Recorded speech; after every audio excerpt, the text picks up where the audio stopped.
Hello बच्चों, इस question को देखो। इस क्वेश्चन में कह रहा है एक स्क्वायर लूप दिया है हम लोग को इस तरह से 5 सेंटीमीटर इसका साइड लेंथ है। लूप का नाम है एल। कह रहा है इसको एक नेटवर्क से कनेक्ट किए हैं। इधर ये जो सर्किट नेटवर्क दिख रहा है इससे इसको कनेक्ट किया गया है और इस पूरे सेटअप को 1 सेंटीमीटर पर सेकेंड के स्पीड से मूव कराया गया है। अब यहाँ पर हम लोग को ये जो लूप है स्क्वायर का, ये हमको एक मैग्नेटिक फील्ड के अंदर दिया है, जिसमें लूप का कुछ पोर्शन मैग्नेटिक फील्ड के अंदर है और ये पोर्शन मैग्नेटिक फील्ड के बाहर है। और कह रहा है कि इस लूप एल का रेसिस्टेंस हम लोग को दिया हुआ है 1.7 ओम। तो हमें ये बताना है कि इस इंस्टेंट पे इससे कितना करंट ड्रॉ हो रहा है। तो इसको कैसे सॉल्व करेंगे? तो ये यूनिफॉर्म मैग्नेटिक फील्ड हम लोग को बी दिया हुआ है और बी का वैल्यू हम लोग को पता है। तो बी हम लोग को दिया हुआ है क्वेश्चन में, बी इक्वल टू 1 टेस्ला। अब ये जो लूप है ये मोशन कर रहा है और ये वाला पार्ट देखो, ये जो पार्ट है ये मैग्नेटिक फील्ड के बाहर है, तो इसमें ईएमएफ इंड्यूस होगा नहीं।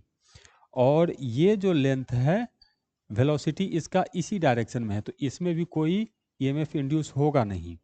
ये जो लूप है ये भी इधर है और इसका भी वेलोसिटी इसी डायरेक्शन में है, तो कोई ईएमएफ इंड्यूस होगा नहीं।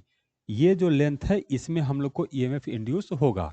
तो कितना ईएमएफ इंड्यूस होगा? तो ये इसका हम लोग जानते हैं, मोशनल ईएमएफ के कारण ईएमएफ इंड्यूस होता है V into B into L. तो V हम लोग को दिया हुआ है 1 सेंटीमीटर पर सेकेंड, तो 1/100 मीटर पर सेकेंड हो गया। मैग्नेटिक फील्ड का वैल्यू है 1 टेस्ला और इसका लेंथ है हम लोग को, ये स्क्वायर दिया हुआ है, तो 5/100 मीटर में कन्वर्ट कर दिए। तो ईएमएफ जो इंड्यूस हुआ है ये हम लोग को आ गया 5 इंटू 10⁻⁻4 वोल्ट। तो इतना का ईएमएफ इंड्यूस हुआ है। अब हम लोग को करंट बताना है, तो इसके लिए हम लोग को टोटल रेसिस्टेंस बताना पड़ेगा। तो इधर देखो, इसको इधर 2 को 1 से मल्टीप्लाई करेंगे, 2 को 1 से मल्टीप्लाई करेंगे 2, इसका मतलब ये व्हीटस्टोन ब्रिज है, तो इसका कोई मतलब नहीं बनता है। तो हम लोग इसका इक्विवेलेंट रेसिस्टेंस कैलकुलेट करेंगे। तो ये दोनों सीरीज में, तो 1 और 1 2, और ये दोनों सीरीज में 2 और 2 4, तो 4 और 2 हम लोग को पैरेलल में है, तो इसका इक्विवेलेंट रेसिस्टेंस हो जाएगा R1 equivalent equal to 4 into 2 divided by 4 plus 2।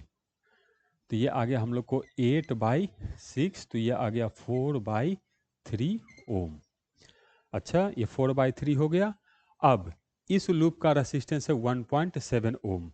तो जो टोटल रेसिस्टेंस होगा, इधर ये रेसिस्टेंस इसका और ये इसका, ये सीरीज में कनेक्टेड है, तो टोटल रेसिस्टेंस हम लोग को आ गया 4/3 को लिख सकते हैं 1.3 ओम और प्लस ये 1.7 ओम लूप का रेसिस्टेंस, तो आ गया ये हम लोग को 3 ओम हम लोग को इसका रेसिस्टेंस आ गया।